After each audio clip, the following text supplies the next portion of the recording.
എല്ലാവർക്കും പുതിയൊരു വീഡിയോയിലേക്ക് സ്വാഗതം. അപ്പം ഞാനിന്ന് നിങ്ങളുടെ മുമ്പിലേക്ക് കൊണ്ടുവരുന്ന വീഡിയോ എന്താണെന്ന് വെച്ചാൽ നമ്മുടെ ടോണി അച്ചായനെ കുറിച്ച് തന്നെയാണ് എനിക്ക് പറയാനുള്ളത്. കാരണം മീഡിയയായിട്ട് ടോണി അച്ചായനെ കുറിച്ച് ഭയങ്കര വിവാദങ്ങളൊക്കെ വന്നിരുന്നല്ലോ.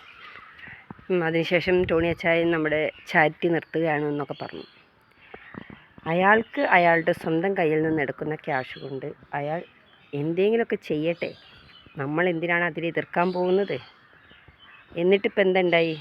മൂപ്പർക്കനല്ലേ ജയം കിട്ടിയത്.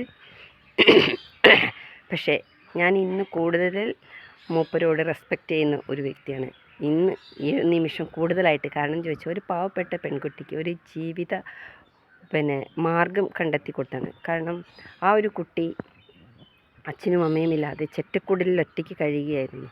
അവിടെ നിന്ന് ആരോ വന്നിട്ട് ആ വീട് നന്നാക്കി കൊടുക്കാമെന്ന് പറഞ്ഞുകൊണ്ട് ഏതോ ഒരു ചാരിറ്റിക്കാർ ആദ്യം വരികയും പിന്നീട് ആ വീട് ഒന്നും എവിടെയും എത്താത്ത അവസ്ഥയിൽ നിൽക്കുക. അങ്ങനെയാണ് ടോണിച്ചായൻ അവിടെ എത്തുന്നതും ആ ഒരു കുട്ടിക്ക് നല്ലൊരു വീട് ഉണ്ടാക്കി കൊടുക്കുകയും ചെയ്യുന്നു.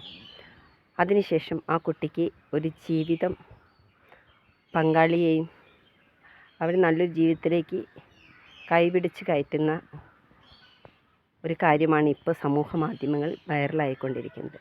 അപ്പോൾ നമ്മളെക്കൊണ്ട് പലർക്കും അറിയാം നമ്മുടെ മക്കളെ മറ്റൊരാളെ ഏൽപ്പിക്കുമ്പോൾ എന്തുമാത്രം ചിലവുണ്ട്, ഒരു കല്യാണം നടത്താൻ എന്തുമാത്രം ചിലവുണ്ട് എന്ന് നമുക്കെല്ലാവർക്കും അറിയാം അല്ലേ?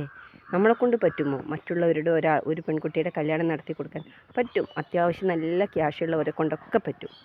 പക്ഷേ ക്യാഷില്ലാത്ത നമ്മളെക്കൊണ്ട് നടക്കില്ല. പിന്നെ നമ്മൾ എന്തിനാണ് ഇവരുടെ പുറകെ പോയി നെഗറ്റീവ് കമൻ്റ് ഇടുന്നതും അവർക്കെതിരെ മുദ്രാവാക്യം വിളിക്കേണ്ട കാര്യമുള്ളത്? അതൊരിക്കലും ശരിയുള്ള കാര്യമല്ല.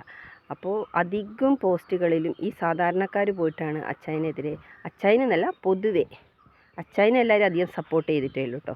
സോറി, അച്ചായനെ എല്ലാ ആളുകളും നന്നായി സപ്പോർട്ട് ചെയ്തിട്ടുണ്ട്. കാരണം സാധാരണക്കാരൊക്കെ നന്നായി സപ്പോർട്ട്, അവർക്ക് ഒരുപാട് ഉപകാരങ്ങൾ ഉള്ളത് കൊണ്ടാണ് അവർ സപ്പോർട്ട് ചെയ്യുന്നത്.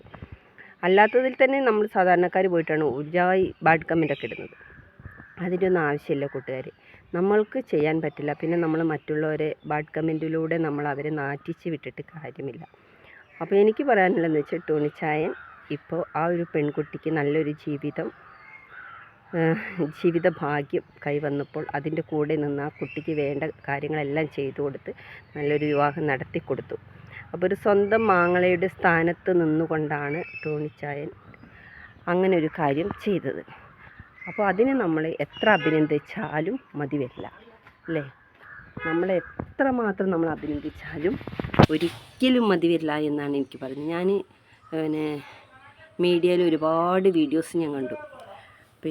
ടോണിച്ചായൻ ആ കുട്ടിയുടെ കൂടെ ഇരുന്ന് ഭക്ഷണം കഴിക്കുന്നതും മോതിരമാറ്റത്തിൻ്റെ സമയത്തും താലികെട്ടിൻ്റെ സമയത്തും അതുപോലെ തന്നെ കാറിൽ കയറുമ്പോൾ ആ കുട്ടി ടോണിച്ചായൻ്റെ കാലിൽ തൊട്ടി വന്ദിക്കുന്നതും അതൊക്കെ പറഞ്ഞാൽ ആ കുട്ടി ഒരു സ്വന്തം സഹോദരൻ്റെ സ്ഥാനത്ത് ആണ് ടോണിച്ചായനെ കണ്ടിട്ടുള്ളത്. അപ്പോൾ നമ്മൾക്കൊന്നും അങ്ങനെ ഒരിക്കലും ചെയ്തു കൊടുക്കാൻ കഴിയില്ല.